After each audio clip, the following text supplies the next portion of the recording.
யாரோ தவமிருந்து யாரோ மடி சுமந்து வேறோர் மனை விளங்க ஏன் பிறந்தார்? யாரோ தவமிருந்து யாரோ மடி சுமந்து வேறோர் மனை விளங்க ஏன் பிறந்தார்?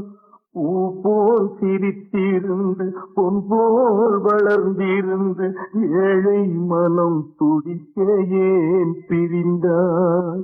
செல்ல கிளியே மெல்ல பேசு, பெண்கள் காற்றே மெல்ல வீசு. தோளில் தவழ்ந்திருக்க தொட்டில் நிறைந்திருக்க பிள்ளை துணை வேண்டி கிடந்தேனா?